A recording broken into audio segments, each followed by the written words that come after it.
caminar. Ahí está el psoas jalando hacia adelante para dar pasos. ¿Estamos de acuerdo? O también hace flexión del tronco.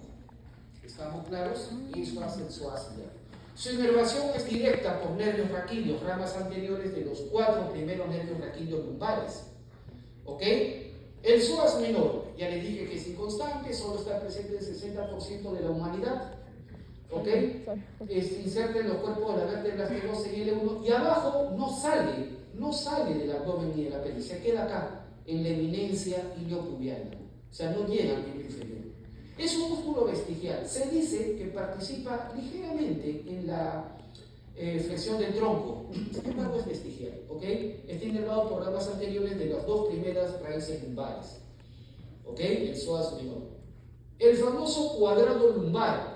El cuadrado lumbar, que todos los libros lo pintan así, como fibras solamente verticales. No es así, el cuadrado lumbar. El cuadrado lumbar se va a insertar en 3 lugares. Se va a insertar en la última costilla, en la costilla 12, se va a insertar en la cresta ilíaca, también, de acuerdo, pero también se va a insertar en las apófisis transversas lumbares. ¿Estamos claros? En las apófisis transversas lumbares. Entonces, en 3 lugares, ¿ok? Y se va a insertar ahí, y por lo tanto, el cuadrado lumbar va a tener 3 fascículos. 3 fascículos. El primero de ellos es vertical, el único fascículo vertical es este, el que va de la cresta ilíaca a la costilla, que se llama fascículo iliocostal. El segundo es este, el que va de la cresta ilíaca a las apófisis transversas, iliotransverso o iliolumbar. Y el tercer fascículo es el que va de las transversas a la costilla, transverso costal o costotransverso. Esos son los 3 fascículos que tiene el cuadrado lumbar. Así que el cuadrado lumbar no es solamente vertical, sino eso no permitiría comprender sus funciones. ¿Estamos claros? Las funciones que tiene es que lateraliza, cuando actúa junto, lateraliza el tronco, y cuando actúan los 2 cuadrados lumbares participan no en la flexión, sino en la extensión del tronco. ¿Ok? Y está inervado por ramas anteriores de los nervios raquídeos de T12. Muy bien, el músculo ilíaco no es un músculo de la región ventrolumbar, no es de la región ventrolumbar, pero está ahí en la zona y va a trabajar junto con el psoas mayor, como ya lo mencioné. ¿Verdad? El músculo ilíaco es el único músculo que vemos acá que está inervado por el plexo lumbar. Está inervado por una de las ramas terminales del plexo lumbar, el nervio femoral. ¿Ok? Todos los demás músculos que hemos visto están inervados directamente por nervios raquídeos, pero el músculo ilíaco está inervado por el nervio femoral que nace del plexo lumbar. ¿Ok? Muy bien, y hablando precisamente del plexo lumbar, ya hemos visto la pared posterior del abdomen, la región ventrolumbar. Delante de esta pared vamos a ver este complejo nervioso, un grupo de nervios que están justo delante de la pared ventrolumbar o lumbar anterior. Y esa mancha de nervios forman el llamado plexo lumbar. ¿Ok? Muy bien. ¿Qué es el plexo lumbar? Pues un complejo nervioso somático, la inervación somática, cuyas ramas van a emerger, ¿no?, entre los músculos de la región ventrolumbar. Su origen, raíces L1 a L4, ramas anteriores. ¿Ok? El plexo lumbar, de los plexos somáticos que han conocido en su camino por el cuerpo humano, de los plexos somáticos que han conocido, el plexo lumbar es el más sencillo de todos, ¿no? El plexo braquial es medio fastidioso, el sacro es memorístico, el cervical está por ahí, pero el plexo lumbar es el más facilito de todos, ¿verdad? El plexo lumbar tiene 6 ramas nada más. Las 4 primeras se llaman ramas colaterales. Las 4 primeras son ramas colaterales. Las 2 últimas, ramas terminales. Ramas terminales del plexo lumbar. ¿Ok? Bien, veamos acá. Mira, observa acá. Cuando veas la disección, lo primero, ¿cómo haces para identificar cada nervio? Lo primero, en la disección tienes que ver, o en todo caso, palpar aquí. ¿Qué es esto? Tienes que palpar a la última costilla. ¿Me dejo entender? La última costilla, la costilla número 12. Y si vas a encontrar la costilla número 12, justo debajo de ella vas a encontrar un nervio, que en realidad forma parte de un banco. ¿Qué nervio es? ¿Qué van está debajo de la última costilla? El van subcostal. El van subcostal. ¿Estamos de acuerdo? Entonces, este es el nervio subcostal. El nervio subcostal nace de la raíz T12. Nace de la raíz T12. ¿Es parte del plexo lumbar? No, no es parte del plexo lumbar. Pero lo van a ver ahí, y les va a servir de referencia. Tú vas en la práctica, vas a palpar la última costilla y vas a ver un nervio que transita debajo de ella, paralelo a la costilla. Ese es el subcostal. ¿Estamos claros? Ese es el subcostal. Y ahora sí, empiezas. Debajo del subcostal vas a ver dos nervios que están cruzando diagonalmente delante de quién? Del cuadrado lumbar. Dos nervios que bajan diagonalmente delante del músculo cuadrado lumbar. Son las dos primeras ramas del plexo lumbar. El primero es el nervio iliohipogástrico, el segundo el nervio ilioinguinal. ¿Estamos de acuerdo? Iliohipogástrico e ilioinguinal. Ambos nacen de una raíz común. Muchas veces se ve esto. Acá está el iliohipogástrico, acá está el ilioinguinal, y van a ver que nacen de una raíz común. Esa es la raíz L1. Esa es la rama anterior, para ser más exacto, la rama anterior de la raíz L1. ¿Estamos claros? Iliohipogástrico y ilioinguinal naciendo de la rama anterior de la raíz L1. ¿Ok? Perfecto. ¿Cómo lo reconocen los nervios? Están cruzando delante del cuadrado lumbar. El más alto es el iliohipogástrico y el más bajito es el ilioinguinal. ¿Quedó claro? Bien. El tercer nervio, el génito femoral o génito crural. ¿Cómo lo vas a reconocer? Sumamente fácil. ¿Qué músculo es este? El psoas mayor. Este nervio sale atravesando, perforando, pasando a través del psoas mayor. ¿Estamos claros? Lo atraviesa y baja por su cara anterior. O sea, viene de atrás hacia adelante atravesándolo y baja por su cara anterior. Ese es el nervio génito femoral o génito crural, el que sale atravesando al psoas mayor y bajando por su cara anterior. Y al bajar por su cara anterior vas a notar que se divide en dos ramas. Una rama genital y una rama femoral. Por eso se llama génito femoral, porque da dos ramas. La rama genital es la medial, la rama medial es la genital, la rama lateral es la rama femoral. ¿Estamos claros? Este nervio es interesante, el nervio génito femoral. En la mujer, el nervio génito femoral es un nervio puramente sensitivo, solo tiene función sensitiva. En cambio, en el hombre, el nervio génito femoral, su rama genital en el hombre, tiene función sensitiva, pero también inerva músculo. ¿Cómo se llamaba el músculo que contrae la bolsa del escroto? El músculo cremaster. La bolsa escrotal, ¿se acuerdan? El músculo cremaster.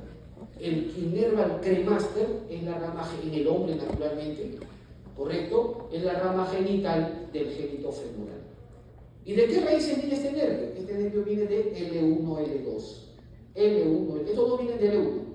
Este viene de L1, L2. Por lo tanto, cuando hay pacientes en emergencia que llegan, por ejemplo, por TVM es traumatismo vértebro-medular, lesiones que tienen pacientes que tienen por lesión en la columna vertebral, ya los rescatistas, los ambulancias lo traen en una tablilla rígida, el paciente está inmovilizado para prevenir más daño, ¿correcto? Antes de tomar cualquier imagen de la columna, lo primero que hacemos es evaluación de reflejos, ¿correcto? Así el paciente está inconsciente, ¿correcto? Evaluación de reflejos. Y un reflejo que se evalúa es el reflejo cremastérico, reflejo cremasteriano. Se estimula la bolsa frontal con un objeto, digamos, romo, y se espera ver la contracción. En una persona normal se contrae y luego se relaja. ¿Me hago entender? Pero si un paciente de pronto, al evaluar el reflejo con un paciente que viene, claro, con traumatismo vértebro-medular, y de pronto, al hacer el reflejo cremasteriano, no hay respuesta alguna, no responde, entonces la lesión está en qué nivel de la médula? L1, L2. ¿Estamos de acuerdo? Si el paciente al estimular se contrae el escroto y no se relaja, se queda contraído, espástico así, la lesión está encima del L1, L2. ¿Estamos de acuerdo? Y si hay respuesta normal, hay dos posibilidades. O no hay lesión, o la lesión está debajo del L1, L2. ¿Me dejo entender? O sea, si se ¿Estamos de acuerdo? se relaja. Entonces tampoco diga, no, está completamente sano. Si la lesión está abajo, si la lesión está abajo del nivel L1, L2, entonces la respuesta va a ser normal. ¿Estamos claros? ¿Se entiende? Muy bien. Entonces, importante este nervio, nunca se olviden. Luego tenemos el nervio femoral cutáneo lateral. ¿Cómo lo reconoce? Mira, es este. Nacido de L2 y L3. Es este, femoral cutáneo lateral. L2, L3. ¿Por dónde baja? Mira, ¿delante de quién? Del músculo ilíaco. Del músculo ilíaco. Muchas veces en el cadáver lo vas a ver que se cruza con una arteria. Se cruza con una arteria, con la arteria iliolumbar, que es la primera rama del tronco posterior de la ilíaca interna. ¿Se acuerdan de Pelvis? Pues ahí está. Este es el nervio femoral cutáneo lateral. Lo vas a reconocer porque baja delante del ilíaco. Yo siento y que va no pasa por aprendí debajo de la espina locomotor. ilíaca anterior superior. Sí. Va hacia el muslo, que se llama femoral cutáneo lateral. Pues algunos me acuerdo y algunos no. ¿Estamos de acuerdo? Muy bien. Y finalmente las dos ramas terminales. Era nuestra primera. Las dos ramas terminales del plexo lumbar. Femoral y obturador. ¿Cómo lo reconoces? Mira, observa la parte baja del psoas. Cuando veas la parte baja del psoas, lateral a él vas a ver el nervio femoral. Lo reconoces fácil porque es el nervio más grueso del plexo lumbar. Sí. Es la rama más gruesa, Es que, más ¿te gordito. acuerdas de el femoral se convierte cuando baja acá? Acá está. Sí. Es lateral al psoas, ¿lo ves? Cuando pasa Y se va al músculo, en esta pasa por cosa detrás del ligamento y se convierte y el que está medial al psoas ese es el Ay, obturador. no sé. Ah, el triángulo. El obturador es la No, única el rama, femoral la baja única rama del plexo lumbar ¿cómo que se se convierte mete en en la otro? cavidad pélvica. Acá en la pierna. El obturador es la única rama del plexo lumbar que se mete en la Sí. cavidad pélvica. Porque ¿Ok? ves, el ¿Entendieron? femoral baja Los y dos se va por el nacen espacio L2, inguinal, L3 y esa L4. cosa, Mira ese la triangulito. acá está. Pero no sé qué. Aquí están ¿En las qué se ramas del convierte? plexo lumbar, las raíces, perdón, y ahí está. Entonces, hilo hipogástrico, hilo inguinal, ¿de qué raíz nace? L1, ¿verdad? Luego, génito femoral de L1, L2. Femoral cutáneo lateral de L2, L3. Y los otros dos, el femoral y el obturador, que los pongo en mayúscula porque son los terminales, nacen de L2, L3, L4. Acá está la leyenda. El femoral sale de la división posterior, L2, L3, L4. El obturador sale de la división anterior, de las mismas raíces. Arteria claro? también. El nervio Muy bien, obturador va con sumamente arteria sencillo, entonces. obturatriz. Perfecto. Y ahí está, acá en el ejercicio. Eso ya es la misma práctica. Para inervar el video también lo voy a el describir músculo un poquito obturador. más sobre el recorrido y la función de cada nervio. Supongo, ¿no? Simplemente recordando lo que ya vieron en el abdomen y el miembro inferior. ¿Ok? Muy bien. No me acuerdo de eso. Ahora Pero sí, ya hemos visto entonces las no, paredes. no, Ya el hemos visto obturador las creo que está paredes debajo, de la porque lo región que hemos estudiado retroperitoneal, está del por acá. compartimento retroperitoneal. Lo que no hemos estudiado, Ahora vemos el hemos estudiado convenio, pero esto. solamente la Entonces primera está por parte. acá. ¿Ok? ¿Quién será acá la estrella de la película, el protagonista de la novela? El riñón, pues Solo sé que el este se es llama el aparato femoral. secretor urinario. Y este es el El riñón femoral. es acá Es que hay uno que el atraviesa. protagonista de la novela, pero de él hablaremos en la próxima clase. Finito femoral. ¿Ok? Pero miren todo lo que se encuentra en el compartimento retroperitoneal. ¿Ok? Lo primero que vamos a observar son los grandes vasos. Esto sí nunca se olvide. Los grandes vasos. Vamos a ver la aorta abdominal y la vena cava inferior. Nunca te olvides. ¿Quién está a la izquierda? ¿Quién está a la derecha? A la derecha estaba la vena. Sí. La aorta está a la izquierda y la cava inferior a la derecha. Primer concepto. Segundo concepto, ¿quién baja y quién sube? La aorta baja, la cava inferior sube. ¿Está claro? Es tan sencillo y luego los que están llorando. Es sumamente fácil. ¿Ya? Es base para resolver todas las cosas. Entonces miren ustedes, la aorta abdominal viene bajando. Su función es llevar sangre oxigenada pues, a los órganos superiores del cuerpo. La aorta abdominal, ¿dónde nace? La aorta abdominal nace a nivel del diátomo aórtico diafragma, a la altura de T12. ¿Y dónde termina la aorta abdominal? Termina a nivel de L4. L4, cuarta vértebra lumbar. ¿Cómo termina la aorta abdominal? Por las dos Bifurcándose, ilíacas. dividiéndose en dos. Arterias ilíacas comunes. Ilíacas Eso comunes, sí, derecha, eso sí izquierda. sí, y luego se divide. ¿Estamos de acuerdo? Externo, Que más abajo interno se y dividirá sus cada una grupos. en ilíaca externa y ilíaca interna. ¿Sabes? Eso más abajo. Recién entiendo. Yo ¿Estamos creo claros? que debimos empezar Entonces, con ¿dónde miembro comenzó la aorta superior, abdominal? En T12. o sea, cabeza, ¿Dónde termina? En o sea, L4. nervioso. Y termina Todo bifurcándose. esto, Ilíacas no, comunes nervioso, izquierdas. muy complicado, pero... Al revés. No, si empezamos, La vena si cava empezamos inferior, desde ¿dónde arriba tiene más nace? sentido porque pues ahí están las No se te ocurre yugulares, decirme que la cava inferior nace porque acá arriba. vimos yugular. La cava inferior Vimos nace antes, no abajo. sé. creo que sí. ¿No ves Sí, que pues viene- eso dicho no me viene ubicaba, pues no recogiendo me sangre? ubicaba. Yo La vena decía, cava empecé inferior la nace aorta que estaba a buscando. nivel de L5. O sea, La con cava cardio inferior ya nace a nivel de entendí dónde sale la L5, no nace a aorta, nivel de todo L4. eso. Nace más abajo de donde termina la aorta. Nace a nivel de L5 por la convergencia de las dos venas ilíacas comunes. Las dos venas ilíacas comunes convergen y forman la cava inferior. ¿Estamos claros? Delante de L5. La cava inferior sube y ¿dónde termina? Atravesando el diafragma, el hiato de la cava inferior que está a nivel de T8. T8. T8. Ahora surge la pregunta. La cava Es inferior la cuando pasa este bifurcación. hiato, T8 es entra al hiato de tórax, la cava. o sea, ¿tiene porción torácica? Respuesta, no. Así categóricamente digo, no. La cava inferior ni bien atraviesa el diafragma, ahí nomás desemboca en la aurícula derecha del corazón. La aurícula derecha del corazón está directamente apoyada sobre el diafragma. Por lo tanto, niego rotundamente de que la cava inferior tenga porción torácica. ¿Estamos de Pero acuerdo? no. Esto una Diego vena me mordió la totalmente uña abdominal. y me lo quité. Me ¿Estamos mordió esto claros? también. ¿Me entienden? Recordar esto, chicos, es tan Sí, sencillo, pero a la y vez me no sé por qué quitó, se yo, olvida la what? gente. Obviamente ustedes, pero no somos los únicos universidades en el Perú que estudian medicina.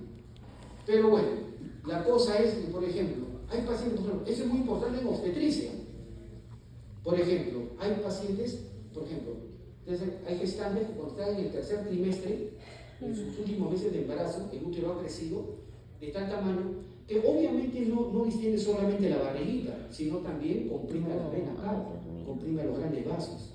La vena cava tiene paredes delgaditas, lo vamos a ver en el cadáver, vas a ver cómo la vena cava se arruga con facilidad, puedes tocar la vena cava y la obra. ¿Estamos de acuerdo? Y contarle, algún día vas a contar a tus hijos, a tus nietos, yo agarré una arteria obra, yo agarré una vena cava, ¿qué vas a contar? Entonces vas a darte cuenta de la textura, la vena cava es sumamente fácil de comprimir. Entonces en una gestante, el útero comprime a la vena cava. ¿Y qué causa con esto? Causa un síndrome que se llama el síndrome de hipotensión supina. Hipotensión supina. ¿Qué significa supina? Una gestante cuando se echa, más o menos 15, si la literatura dice 15 a 20% de gestantes en su tercer trimestre, advierten que cuando se echan sienten mareos. Sienten mareos, que se van a desmayar, sienten incluso palpitaciones y sienten, ¿cómo se llama? Se ponen pálidas. Taquicardia. Cuando se echan, pero tienen miedo de echarse. Entonces, ¿qué es lo que pasa? Se les baja la presión. ¿Ustedes toman la presión? Practican 90-60. Está bajísima la presión. Entonces, ¿qué pasó? ¿Qué cosa explica que la presión arterial de la paciente caiga con la decúbito supino? Entonces, ¿qué ocurre? Que al momento de echarse, se toma, comprime pues el útero, comprime la cava inferior. Entonces, cuando comprime la cava inferior, disminuye el volumen de sangre que llega a la aurícula derecha, ¿verdad? Baja. Y si disminuye el volumen de sangre que llega a la aurícula derecha, está disminuyendo la precarga del ventrículo derecho, ¿sí o no? Ustedes saben más cardio que yo. Claramente. Disminuye la precarga del ventrículo derecho, ¿sí o no? Y si disminuye la precarga, obviamente también va a disminuir la poscarga. ¿No? La poscarga en la arteria pulmonar también va a venir abajo. Va a haber hipotensión pulmonar, ¿sí o no? Y si hay disminución de la poscarga pulmonar, el pulmón está recibiendo poca sangre. Y si el pulmón recibe poca sangre, devuelve poca sangre, no va a devolver lo que no tiene. ¿Estamos claros? Entonces, el pulmón recibe poca sangre por la arteria pulmonar, devuelve poca sangre por las venas pulmonares a la aurícula izquierda. Entonces, también baja el volumen de aurícula izquierda. ¿Me entienden o no? Tienen los chicos. No se entiende, obviamente, es sumamente fácil, esto en un colegio no han visto. ¿Estamos claros? Baja el volumen de la aurícula izquierda y también disminuye la precarga del ventrículo izquierdo. ¿Verdad? Y si disminuye la precarga, también la poscarga del ventrículo izquierdo. Y ahí está el detalle. Si disminuye la poscarga del ventrículo izquierdo, está disminuyendo el gasto cardíaco. Y si disminuye el gasto cardíaco, pues tienes hipotensión. Baja la presión arterial. ¿Estamos de acuerdo? ¿Se entiende? Se baja a predominio de la presión sistólica. ¿Estamos claros? A predominio de la sistólica, que baja el gasto cardíaco. Entonces, la paciente cuando se echa, ¿por qué los mareos? Nunca te olvides. Cuando un paciente tiene problemas hemodinámicos, problemas de bombeo cardíaco, siempre los órganos que más van a subir son el cerebro, ¿correcto? El cerebro, el mismo corazón y los riñones. Son los tres órganos que uno siempre tiene que cuidar en un paciente. Siempre. Todo lo demás puede esperar. ¿Cuál es Esos hijo? tres órganos El cerebro, el corazón. cardiovascular, neurológico y renal. Eso, así de claro. Ah, ok. ¿Se entiende? Sí, es que llega el Entonces, 25% por eso de hasta nunca cardíaco al te riñón. Entonces, ¿qué haces? No lo veo. Todos se van pasando porque la calle está siendo comprimida. No veo. Entonces, ¿qué haces? No, todo el mundo, no sé cuánto, qué medicamento pongo. Eso. Simplemente haga, señora, por favor, recuéstese sobre su lado izquierdo. La paciente y milagro, desaparecieron los síntomas. ¿Me dejo entender? ¿Está claro? Ojo, amigo. Es sumamente simple. Cuando la paciente se recuesta sobre el lado izquierdo, pues sacas al útero de la cama inferior. ¿Me dejo entender? Y aumenta el coche. ¿Estamos de acuerdo? Porque si no, esta pacientita van a tener miedo de echarse, pues ¿cómo van a dormir? Como un pollito para ellas. No podemos hacerlo. ¿Estamos claros? Entonces siempre sobre su lado izquierdo. Yo pensaba que dormían normal. Pero cuando es una gestante, porque ya de repente No, Aileen, yo amistad del definitivamente colegio, no me tía, veo prima, ni ya novia, son ni mañana, ni organizaciones nunca que tienen embarazada. problemas. Estudia medicina, vete, no te hagan preguntar hasta el clima. Así que ya sabes. Me da miedo. Yo sí no sería, Y eso ¿cómo es se dice? irrecambiable. Las No te que, olvides. Por las eso que esas ven, cositas tan básicas en la las vida. doctoras que ven, ¿Está claro? ¿nosotros? ¿Son Bien, obstetras? entonces luego vamos a ver la cisterna en pequeña y la No, vamos a los ver natos no, en clases pero las posteriores. embarazadas, las que El siempre van a modelo, la controlar señora los tercera chicos. y cuarta Los posición, ginecólogos. el modelo, Son solo la ginecólogos, posición creo que intraperitoneal. especializados. Las otras Ya, tres no, son nunca retroperitoneales. sería. El Dar páncreas, cosas, que es ver a casi en gente su totalidad embarazada, retroperitoneal. dar cosas. Pero los Las bebés me sendas dan renales que ternura. vamos a ver, las sendas Ajá. renales son unos No, la espacios no que están dentro de la fascia. El cuerpo adiposo, los cuerpos adiposos que rodean al riñón, perirenal y pararenal, los riñones y sus pedículos, los uréteres, las glándulas suprarrenales. Esta es pregunta clásica que te van a hacer los cirujanos de abdomen. Cirugías de colon, siempre te van a preguntar, tú ya estás vestido con tu traje listo para entrar a hacer operaciones, todo, y te preguntan, ¿qué posibles de colon son fijas y cuáles son móviles? Ya, anda a tu casa. Tú ya estabas listo para tomarte tu selfie y todo, y ya no sé. A los albinos. Nunca te olvides. Yo. Intestino grueso, el colon. ¿Qué porciones son fijas? Fijas son las retroperitoneales. Colon ascendente y descendente. Son las porciones fijas del colon. Y las móviles, las intraperitoneales. Las cuales son Las dos capas. el transverso y el sigmoide. Eso es lo que se llama. Sí, yo me acuerdo ¿Estamos más claros? por el Una epiglottis. base. Muy bien. Y también vamos a ver unas fascias. Eso lo vimos en digestivo. Aún me acuerdo. ¿Qué se conoce como las fascias de coalescencia? Ahí La retropancreática Anato está detrás del cuerpo era con el un páncreas, conocido como la fascia obstáculo en el tolcuno. camino. Las retrocólicas están detrás del colon ascendente en la derecha, detrás del colon descendente en la izquierda, conocidas como TOL 2 y TOL 3 respectivamente. Y la fascia retroduodeno-pancreática o fascia de Treitz, que está detrás de la cabeza del páncreas y del duodeno. Es sigmoideo, ¿qué más? ¿Ok? El móvil es el transverso. Muy bien, y acá está, este es clásico también. Móvil. Esta es una edición más que todo quirúrgica, pero se usa Y el bastante. sigmoideo. La zona retroperitoneal se divide Los en símbolos tres son zonas así importantes. de- Las zonas de NUM se les conoce, ¿no? La zona 1 es la zona ¿Y dónde media están los o riñones? central.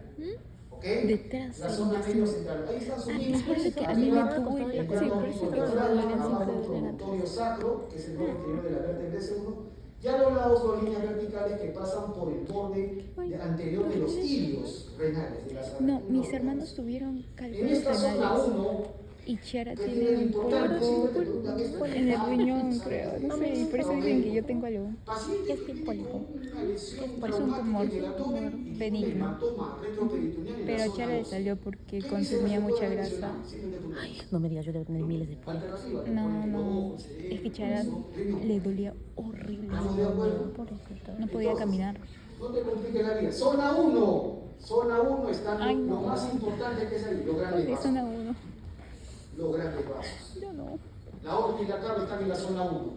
¿Correcto? La cisterna del kilo, el duodeno, Pero las ¿cuáles son? últimas porciones, el ¿Cuáles? páncreas, los vasos, los pedículos renales, ¿no? Vasos Medio creo que renales, la es. fase retropancreática, el tórculo y la retropancreática de Treitz. Muy bien, la zona 2. Ahí está, la zona 2. Ahí están sus límites, arriba Ya del me da diafragma, más bajo las cuando ya juntas se ilíacas. desdobló. El límite medial pasa por el límite renal, el límite Ahí le lateral es quiero una línea saber. vertical que va del vértice de la Es que ya se me última desdobló costilla todo lo que a hice la noche. costilla.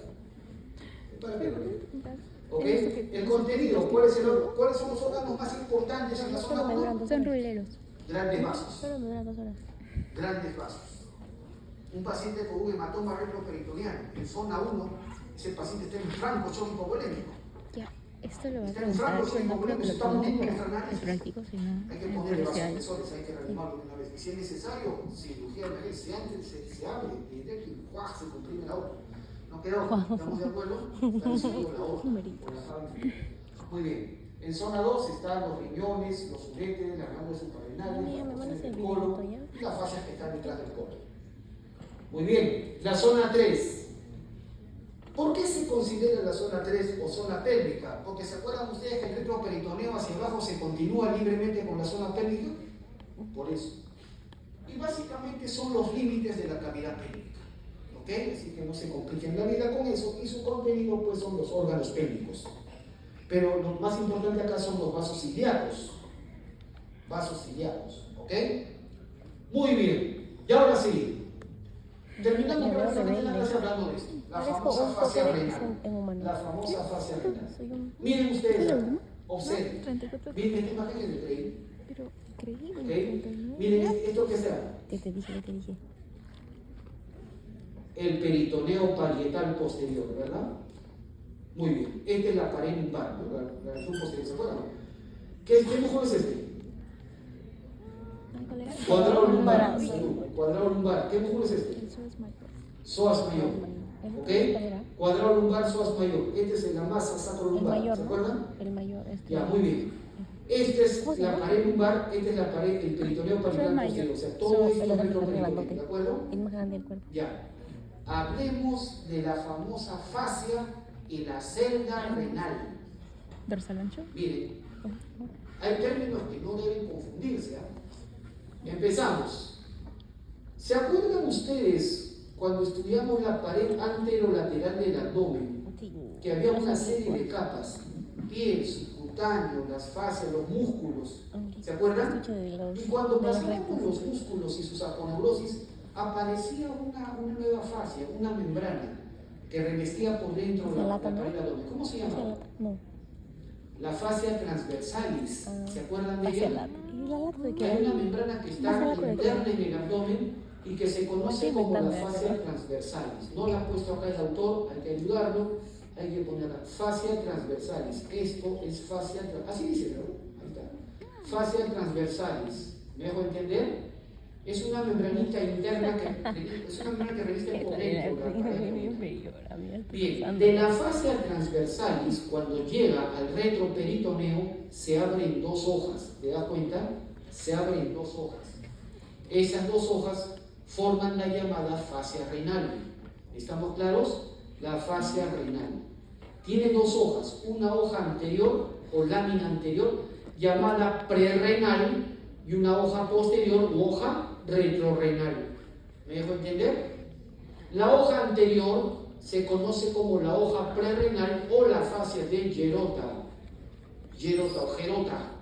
¿Estamos de acuerdo? Y la posterior o retrorrenal se conoce como la fascia de Zuckerberg.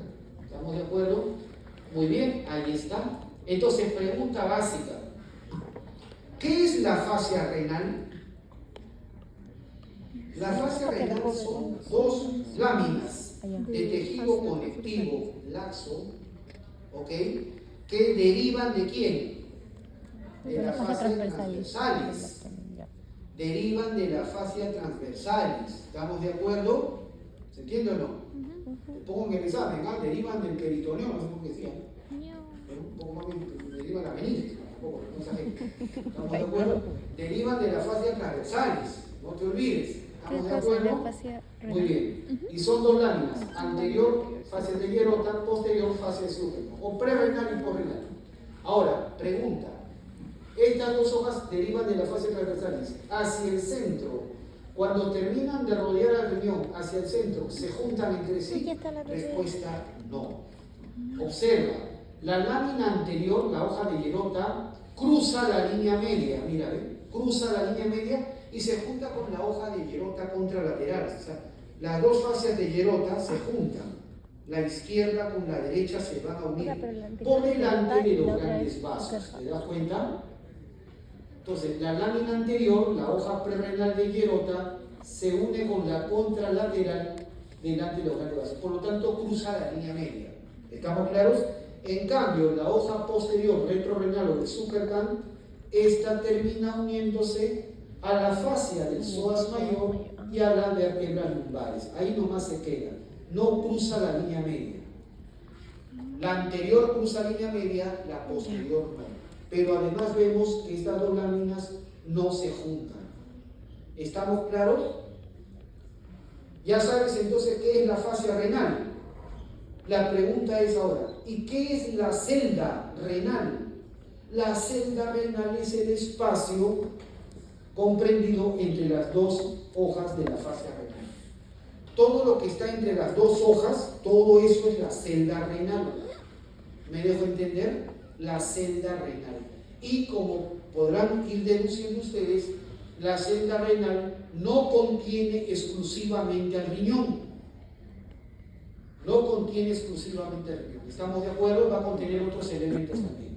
Bien, entonces, esto es en sentido transversal, en sentido digamos, de lateral a medial. Pero si lo veo en sentido vertical, ¿cómo será en sentido vertical? Miren, para empezar, ¿qué riñón es este? ¿Derecha o izquierda? ¿Qué riñón es? Este es un corte parasagital, ¿se entiende? Un corte, no es menos sagital.